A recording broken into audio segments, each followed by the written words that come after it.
Imagine a freezing winter night somewhere in 14th century Europe. The cold wind chills you to the bone, and you long to take shelter in a sturdy peasant's cottage. It seems that salvation and long-awaited warmth await you inside. But this is where things get really interesting. Statistics from those times reveal a completely insane truth. Spending the night in a frosty forest under a bush often gave you a better chance of waking up alive. Choosing a closed room seemed logical, but it was precisely there that people died with alarming frequency. To a modern person, this would seem like utter nonsense. We're used to the idea that 4 walls and a roof guarantee us complete safety. Your modern home protects you from the elements, criminals, and wild animals. You lock the door and watch TV shows in peace, fully confident that you'll live to see the morning. But in the Middle Ages, your home was your greatest enemy. The architecture of that time was not designed for a good night's sleep. Houses were built from the densest possible materials in an effort to preserve every drop of precious heat. Good ventilation was considered about as often back then as regular flights to the moon. The main task of medieval builders was to protect the family from the biting winter wind and deadly cold. Windows were made tiny, covered with bull's bladder or wooden shutters instead of expensive glass. As a result, a typical peasant hut turned into a perfect gas chamber every night. The interior of such a primitive dwelling would horrify any modern health inspector. Floors were most often simply well-tamped cold earth, generously strewn with old straw. This dirty straw was changed extremely rarely, and incredible layers of filth accumulated beneath it over the years. In winter, peasants often brought small livestock right into the living quarters for extra warmth. Pigs, chickens, and goats shared these modest square meters with their weary owners. Naturally, the animals relieved themselves right where people ate and prepared for bed. If you were there today, you'd run outside within 5 minutes. The air inside was so thick and heavy, you could literally cut it with a knife. The stifling stench of unwashed bodies, livestock, and rotting food mingled with acrid, thick smoke. Added to this were the foul vapors from wet woolen clothes drying right over the fire. There were no sophisticated ventilation systems, and this dreadful cocktail had been soaking into the wooden walls for centuries. My lungs start to ache just thinking about this daily medieval ordeal. That is precisely why many experienced travelers often made a decision that seemed strange at first glance. Merchants and weary pilgrims preferred to set up camp in a remote forest, risking an encounter with hungry wolves or bandits. The danger of being suddenly devoured by wild predators seemed less likely to them than the risk of suffocating in their sleep. It sounds quite wild, but it was simple and perfectly understandable survival math in a harsh world. In the forest, an armed man could rely on his sword and keen hearing, keeping the situation around him under control. In a stuffy roadside tavern, the fate of a defenseless guest depended entirely on the quality of the local leaky roof. A dense, ancient forest gave you clean, fresh air and the ability to control your own campfire. In a shady tavern or a stranger's dark house, you entrusted your life to a structure that could collapse or catch fire. Ancient people understood perfectly well this difference, not obvious to us between open space and a deadly trap. They always chose the lesser of two evils, relying on their harsh and often bloody practical experience. The impenetrable forest thicket frightened with its shadows, but it never suffocated a sleeping person with toxic gases. A properly set up camp under a sprawling centuries-old oak often turned out to be much safer than a hotel room of that time. Let's break down this fascinating historical mystery into smaller, easily understandable parts. We'll take a close look at the stubborn facts that will make you see even the most ordinary bed in a new light. Dusty historical documents hide a vast number of terrifying stories about how people simply tried to get a good night's sleep. It turns out that a brutal struggle for clean air has been waged by all of humanity throughout many dark and terrifying centuries. We've simply become too accustomed to taking this ultimate engineering triumph for granted as something completely natural and self-evident. You will finally understand why sleeping under the bright stars was not at all the beautiful, poetic romance of chivalric novels. On the contrary, it was an incredibly harsh necessity of life, dictated by the basic animal instinct for self-preservation. And believe me, this forgotten, frightening historical truth about the harsh lives of our distant ancestors will surprise you greatly. People voluntarily left their sturdy homes for the dubious pleasure of sleeping on the bare, freezing ground. They intuitively and absolutely correctly sensed that the fresh wind was their best healer and their only reliable protector. Ready to find out why your cozy sofa could have been a torture device in the Middle Ages?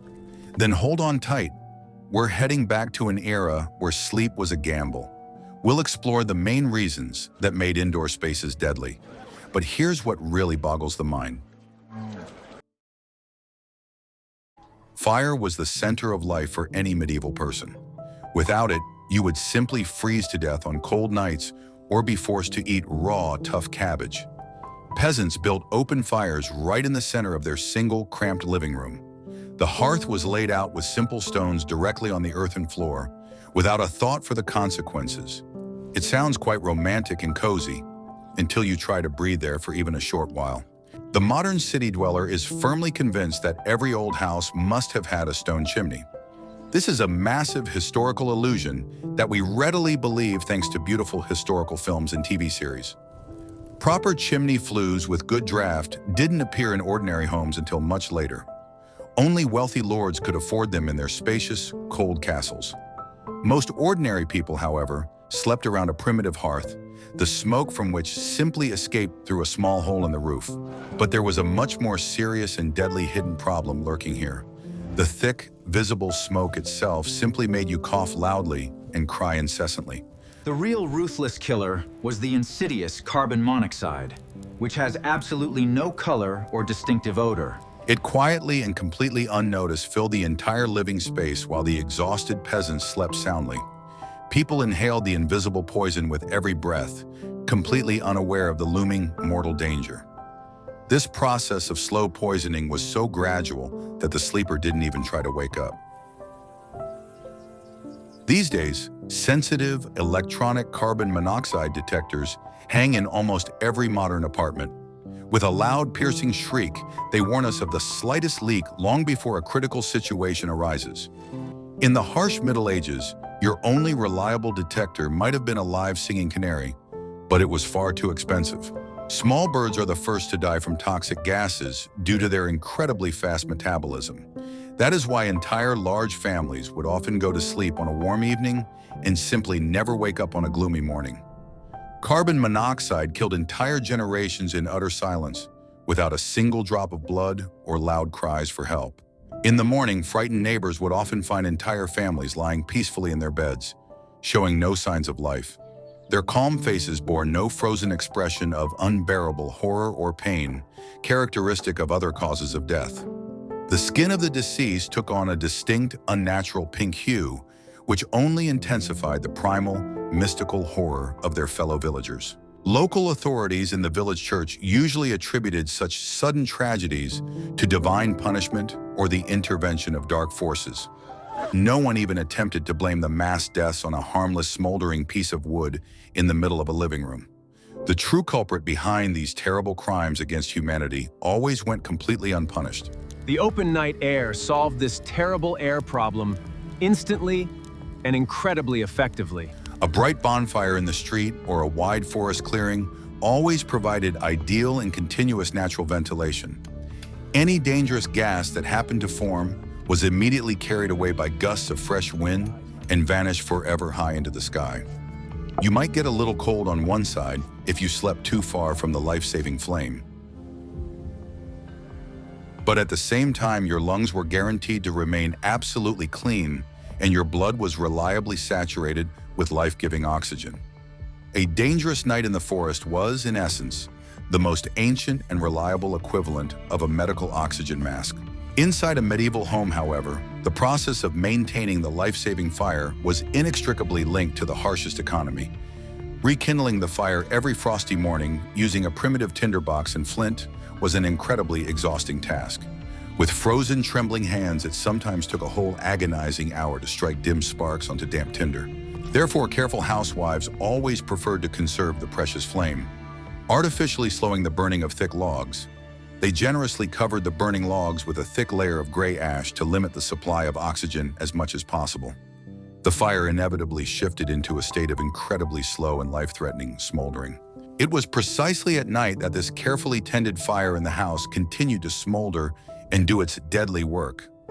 Coals that smolder for a long time in conditions of severe oxygen deprivation release the maximum amount of deadly carbon monoxide.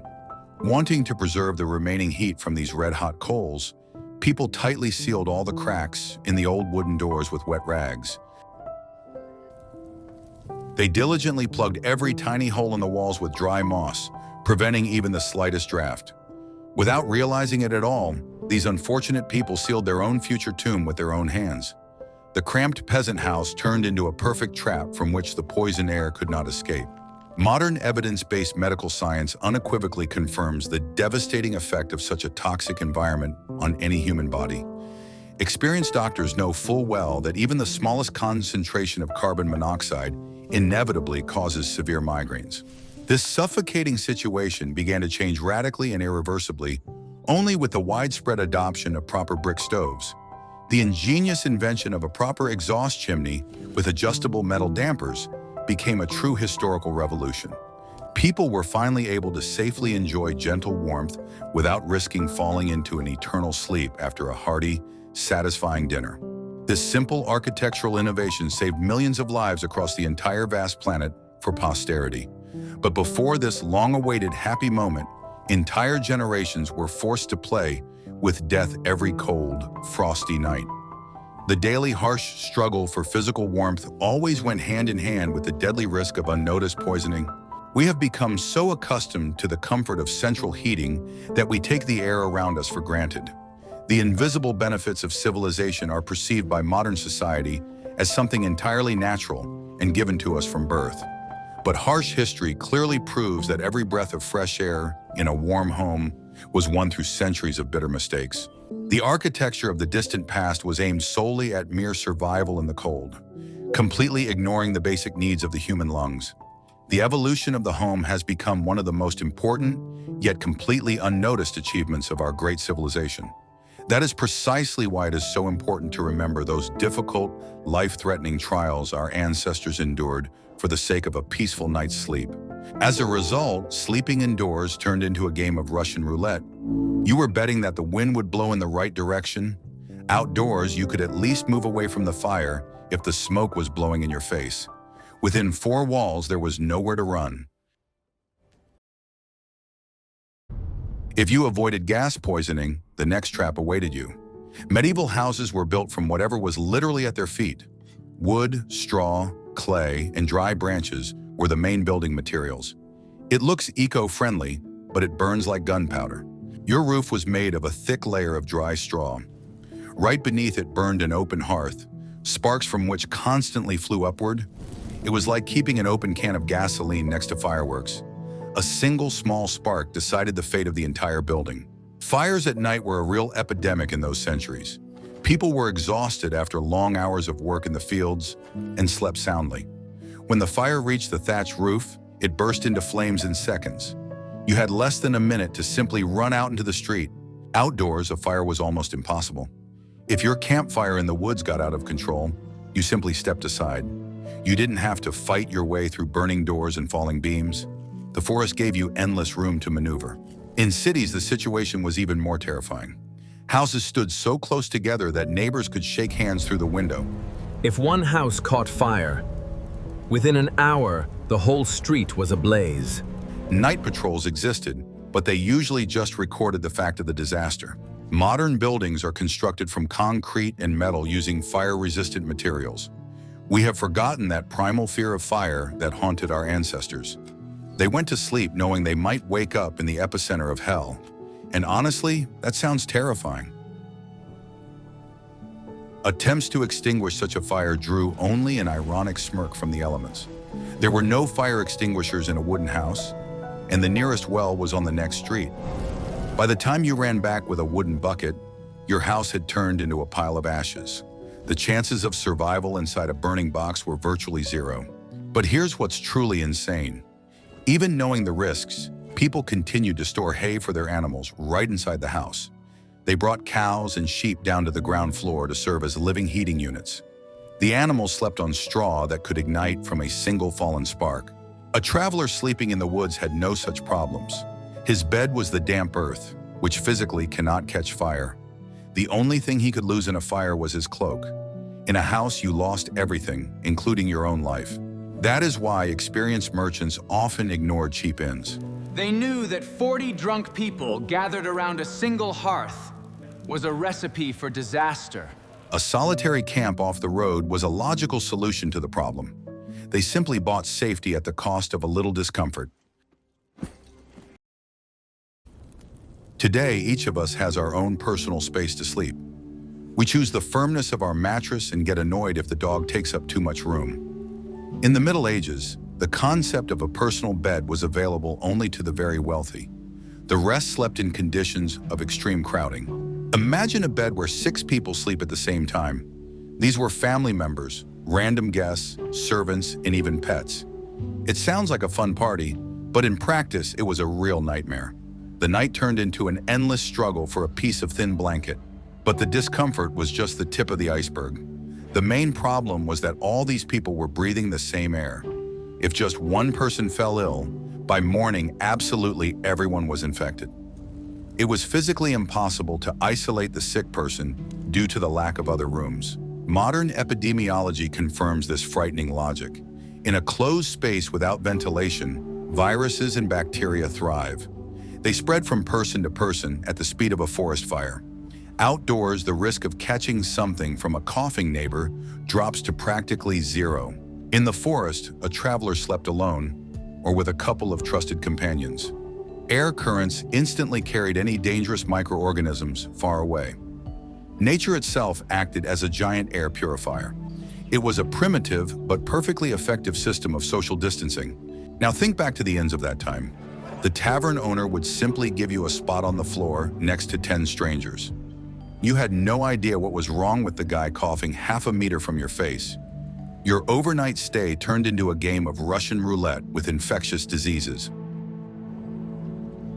Many merchants preferred to pitch their own tents outside the cities. They looked paranoid, but they were the ones who survived during disease outbreaks. Avoiding close contact with people was the best decision for their health. They didn't know microbiology, but their instincts worked flawlessly. Medieval doctors believed that diseases were transmitted through bad smells. This was a mistaken belief, but it led to the right actions. People tried to escape from smelly, cramped houses into the fresh air. Sometimes bad science saves lives if the conclusions match reality. Sleeping together also meant a complete lack of proper rest. Someone snored, someone screamed in their sleep, someone tossed and turned constantly. Because of this, people's immunity dropped to critically low levels. A tired body copes much worse with any infections. Sleeping in the woods, despite the hard ground, provided much-needed silence. You fell asleep to the sound of the wind, not to a symphony of coughing strangers. Your body got a chance to recover after a hard day. And that, once again, made the street a healthier place than home. We're used to complaining about dust under the bed or creaking springs. We find it terribly uncomfortable if the bedding isn't soft or fresh enough. But by the standards of the harsh 14th century, your modern mattress is a completely sterile operating room. What people slept on in that distant era would today be safely called hazardous biological waste. It was a veritable vast ecosystem of the most diverse blood-sucking insects. Village mattresses were usually tightly stuffed with plain dry straw, stiff hay, or old dirty rags. No one changed this filling for years due to extreme poverty and the simple desire to save time. Such primitive mattresses literally remained unchanged for decades and were carefully passed down from grandfather to grandson. Over time, the organic material inside inevitably began to rot due to human sweat and high humidity in the room. This rotting mass became an ideal warm home for a colossal number of small pests. Thousands of fleas, lice, and voracious bedbugs constantly lived and actively multiplied within this dubious splendor. For them, a human bed was a true paradise with an endless and guaranteed source of fresh food. Your own cozy bed literally waited every evening for you to arrive for dinner as the main course. The insects attacked under the cover of darkness, while the weary peasant or artisan slept soundly. They mercilessly bit through the skin and drank blood until the early morning. But the main problem wasn't just the painful, unpleasant bites and the constant nerve-wracking itching. These tiny insects were the ideal and fastest carriers of the most dreaded diseases of that dark era. Massive, deadly epidemics of typhus and fatal fevers spread precisely through the invisible inhabitants of your old mattress. Fleas carried bacteria from sick people to perfectly healthy ones at an incredibly alarming rate. Your cozy sleeping spot was a veritable miniature death factory. Sleeping out in the fresh air elegantly and very simply sidestepped this terrifying problem. You slept on fresh green grass or fragrant fir branches that you had just cut with your knife. This natural forest bedding was completely free of dangerous human parasites. There might well have been ordinary forest ants or beetles there, but their overall concentration was hundreds of times lower. At least you weren't diving headfirst into a nest that had been accumulating human parasites for generations. Modern, expensive hotels spend enormous amounts of money every day on chemical disinfection and hot laundry.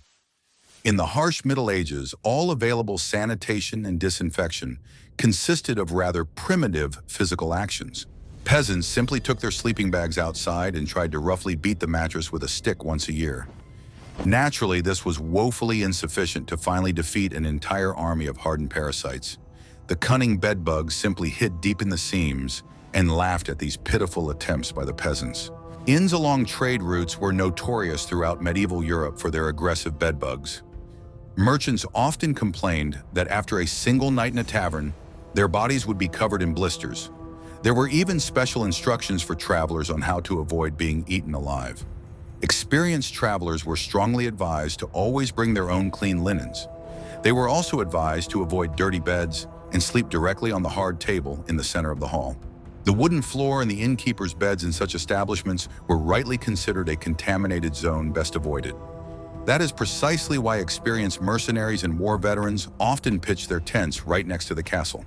They categorically refused offers to spend the night under the safe roof of a warm tavern. Mercenaries knew the value of such free luxury all too well and preserved their health for future battles.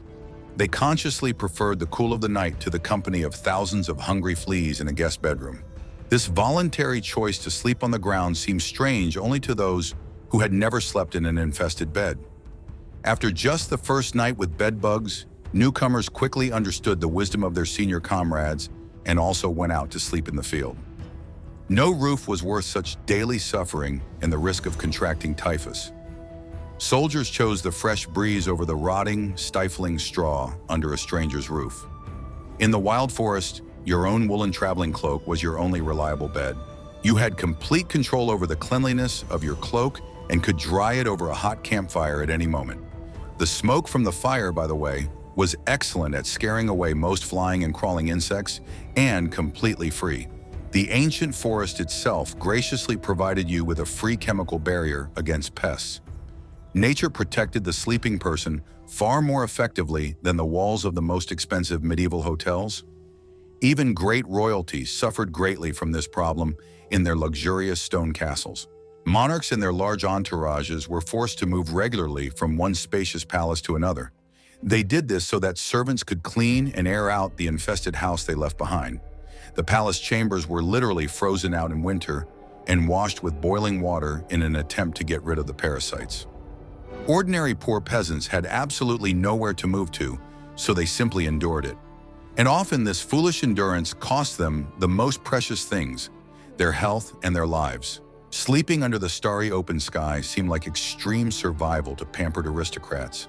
In reality, it was the most sensible and correct sanitary procedure of that dark era. By spending the night in the fields, you broke free from the vicious cycle of daily infections and bites. You deprived the parasites of the opportunity to feed on your blood and spread viruses through your veins. It was the only way to outsmart an invisible but deadly enemy. While peasants suffered from fires, the wealthy suffocated in stone castles. A medieval knight's castle looks majestic only from the outside, in beautiful Hollywood movies and in tourist photographs. Real life inside it meant voluntarily locking yourself away for long months in a cold, dark cave. And believe the historical records. This is by no means an exaggeration by novelists or impressionable travelers. The incredibly thick stone walls provided excellent protection against arrows and siege engines. It was an ideal fortress for war, but it blocked out sunlight and trapped moisture deep inside. Fresh air barely entered the living quarters through the tiny defensive windows. The air inside the castles was incredibly damp, heavy, and bone-chillingly cold all year round. The famous tapestries hanging on the stone walls were there not for aesthetic beauty at all. They served the vital function of insulation to retain as much heat as possible in the rooms. Without woolen rugs, touching the walls was painful due to the icy condensation. This constant and pervasive dampness slowly but surely undermined the health of all the inhabitants of the impregnable castle. Chronic runny noses and severe lung infections were constant companions in these luxurious chambers. Sleeping in the Count's stone bedroom was like spending the night in the damp basement of an ordinary house. Night after night, your lungs slowly and inevitably filled with thick moisture. Bright sunlight effectively kills bacteria and naturally dries out damp air. In the open forest, the gentle sun disinfected your temporary camp every clear day, completely free of charge. In gloomy castles, the sun broke through only in narrow beams through the protective military battlements. Dangerous bacteria actively multiplied in dark, damp corners, enjoying the ideal damp environment. Mold covered the lower levels of the buildings like a thick carpet, poisoning the air with its invisible spores. Spending the night in a high-quality camping tent on a sunny forest clearing was often much drier. Thick canvas or well-tanned leather did not retain dangerous moisture the way cold stone did. In a tent, air could circulate freely, and the fabric dried quickly in the morning sun. Experienced army engineers knew this well and often preferred camps to stone buildings. They were incredibly practical masters of survival and understood the value of a dry place to sleep. The medieval elite tried to combat the ever-present dampness of castles with huge, voracious fireplaces. But the monumental stone absorbed living heat just as slowly as it released the accumulated winter cold. An incredible amount of firewood was consumed, and to heat a single room, one had to burn half a forest. Most of the time, noble lords and their wives slept in expensive furs. They tried to warm themselves at least a little with their own hot breath beneath a pile of skins. Now just imagine an ordinary soldier's garrison sleeping in the lower levels of the fortress. The common guards had no fireplaces or sable furs for a comfortable night's rest. There, the thick, clinging dampness was so intense that wooden shields rotted within a few months. Life for an ordinary soldier outdoors was physically much healthier than service in the Citadel's dungeons. At least the dense forest was swept by strong, fresh winds and dried out after a downpour. In the forest, one could find a dry spot under a fir tree and build a fire to keep warm. Today, our comfortable apartments are equipped with reliable waterproofing systems and heated floors. Moisture no longer seeps through concrete the way it easily seeped through ancient limestone. We have completely forgotten the truth that wet, biting cold kills faster than dry frost. And ancient people felt this enormous physical difference in their bones. Living year-round in bare stone without a proper heating system was sheer madness. From a comfort standpoint, it was a colossal technological regression following the fall of the Great Antiquity. People spent long years and vast resources building their own damp crypts, and then they slowly and painfully died inside from a simple, lingering cold. The choice between wet, cold stone and dry, warm earth by the fire was absolutely obvious. That is precisely why professional hunters and foresters of that time were considered among the healthiest people. They spent long months exclusively outdoors, far from incredibly toxic dwellings.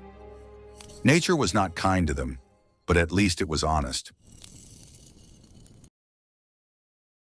We have completely forgotten what true primal darkness is. In our cities, streetlights, windows, and bright advertising signs are always lit. In the Middle Ages, after sunset, the world was plunged into absolute, impenetrable darkness. And inside a closed house, this darkness harbored its own hidden dangers. Light sources were incredibly expensive for the average person. Wax candles were the preserve of the wealthy, while peasants used smelly animal fat. They smelled awful, smoked, and gave off a dim, constantly flickering light. Therefore, most people simply went to bed as soon as the sun disappeared below the horizon. Getting up at night in such a house was a real obstacle course. You could trip over sleeping relatives, fall into the hearth, or step on tools. Broken bones and severe thermal burns due to the darkness of night were commonplace. Your own home turned into a dangerous war zone. In the forest or an open field, you had a natural light source. The moon and bright stars provided enough light to make out silhouettes. Your eyes quickly adjusted to the night sky, allowing you to move around safely. Nature gave you a huge free flashlight every cloudless night. But that's not all. Someone sleeping by a campfire in the open had complete control over their perimeter. They could see if anyone was approaching their camp from dozens of meters away. Inside a closed house, you only realized you'd been broken into when the door came crashing down. Bandits loved to attack isolated farms at night. Sleeping farmers were locked inside a cramped box and couldn't organize a defense. In the forest, a group of experienced travelers always set up a reliable night watch. This watch spotted a threat long before it approached and sounded the alarm. Modern security systems use sophisticated motion sensors and cameras. For ancient travelers, their eyes served as cameras and the dry branches around them as sensors. It was an ideal ancient early warning system, but it worked effectively only in open spaces. Houses back then often lacked proper, reliable locks. A simple wooden bolt could be knocked out with a single hard kick. You entrusted your life to a piece of wood that offered no real guarantee of safety. The forest offered no illusions of security, and this forced people to stay on their guard. It sounds strange, but the lack of walls actually made you tactically protected. You always had a clear path for a quick retreat into the darkness of the forest. You could silently disappear into the shadows while the attackers were busy with the fire. In a locked house, there was simply nowhere to run.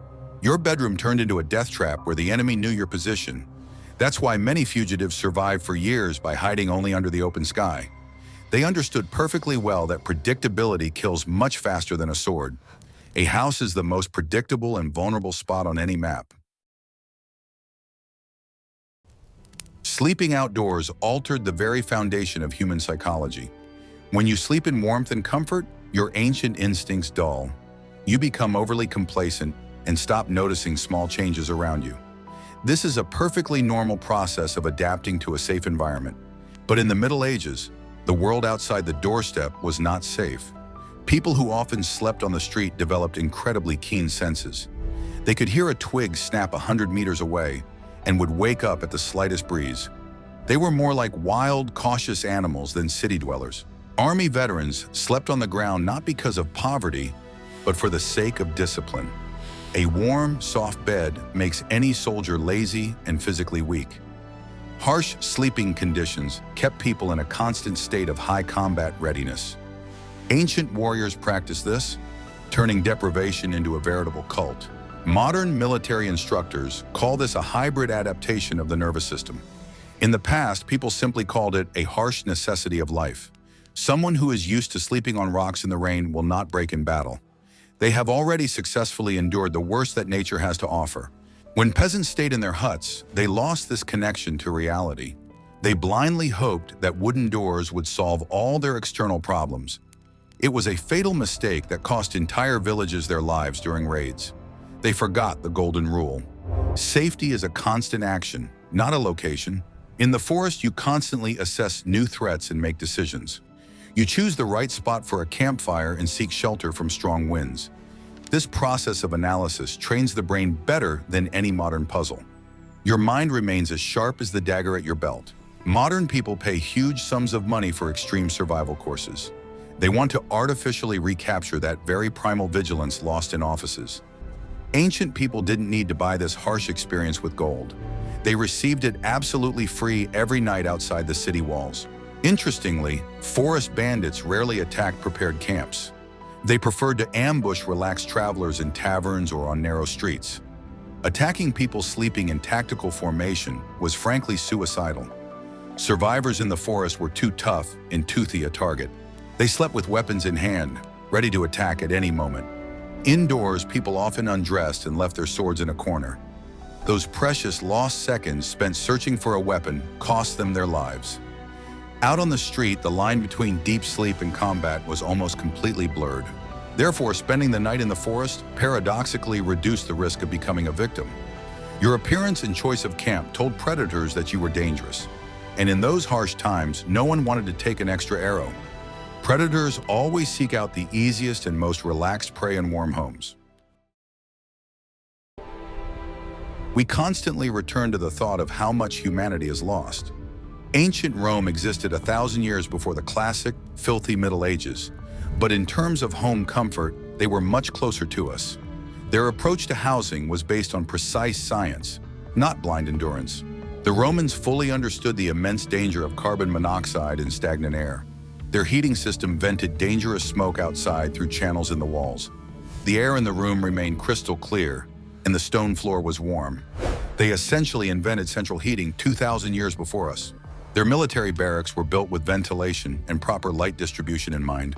They knew that cramming soldiers into a dirty room led to disease. The legion's sanitary standards still amaze modern epidemiologists. They didn't know germ theory, but their survival statistics spoke for themselves. When the great empire collapsed, these sophisticated technologies vanished into chaos. The barbarians who overran Europe chose to return to bonfires in the center of the room. The engineering marvel of antiquity gave way to primitive survival in smoke-filled huts. This is the greatest technological catastrophe in the history of world architecture. Compare a classical Roman villa with an open atrium to a medieval peasant house. The villa was cleverly designed to allow for the flow of fresh air and sunlight. The house was designed simply as a sealed shelter from the cold rain at any cost.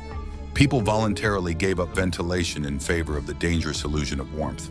That is precisely why, in Roman times, sleeping at home was safe and incredibly comfortable. But centuries later, it suddenly became a deadly lottery for ordinary people. Technological progress does not always move in a straight line forward. Sometimes humanity takes a huge step backward and forgets ingenious solutions. But even the Romans during their military campaigns trusted the open air more than buildings. Legionnaires built their impregnable, fortified camp every evening after a march. They dug a trench and set up their tents with perfect geometric precision. Their temporary camp was safer than any stationary barbarian city. They understood that a controlled outdoor environment is always better than an unknown building. You know exactly how sturdy your army tent is and how deep the trench you've dug is. In a stranger's house, you could easily be killed by a collapsing beam or a trap. This precise engineering approach worked even in the densest forests of Europe. Modern architecture has finally returned to ancient Roman principles. We once again value large windows, good ventilation, and constantly fresh air. We have corrected the mistakes of the Middle Ages, spending several long centuries doing so. And we needed serious technology to make homes safe. But back then, in those dark and frightening centuries, nature remained the only reliable engineer. The forest didn't bring a burning roof crashing down on you or poison you with carbon monoxide.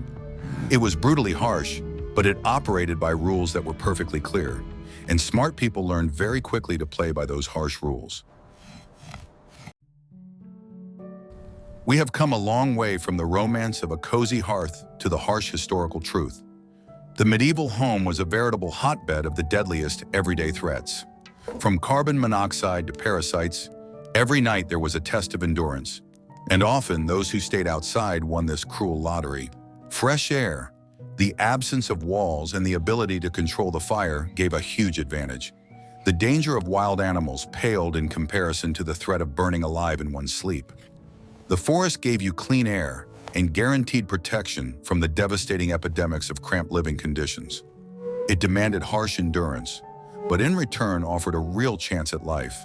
It sounds absolutely wild to us, accustomed as we are to mattresses and central heating.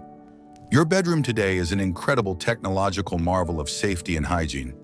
You don't give a second thought to which way the smoke will go at night. Your main concern is not to forget to plug your smartphone in before bed. But it's important to remember what our ancestors went through in their struggle. They made difficult choices based on painful and very harsh experiences. Their decisions seem strange to us only because we've forgotten the context of that era. They weren't any less intelligent than we are. They simply had completely different circumstances to work with. Many survival methods of the past are now being validated in modern scientific laboratories. Adaptation to the cold, the benefits of fresh air, the basic principles of social distancing. Ancient people didn't write clever dissertations. They simply tried not to die.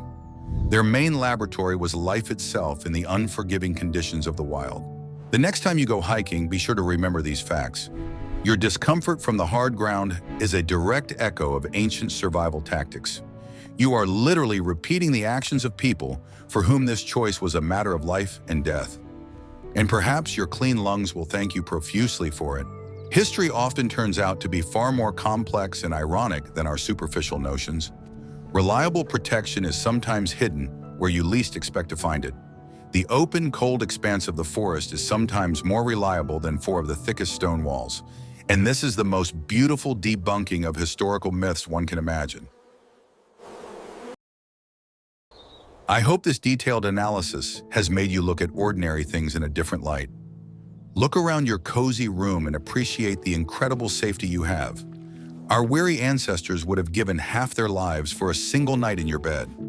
And you don't even need to build a fire on a wooden floor to get it. Thank you for diving into this fascinating historical mystery with me. We'll continue to unearth forgotten facts that will turn your understanding of the past upside down. After all, real history isn't just about the dates of battles, it's the story of our survival. See you in the next episodes, and always sleep soundly in your homes. No one knows what other secrets are hidden in the everyday objects of the past that we're so familiar with. But one thing can be said with absolute certainty right here and now. Sometimes it's much better to freeze a little outside than to stay in a warm house forever. And may this paradoxical thought stay with you until next time.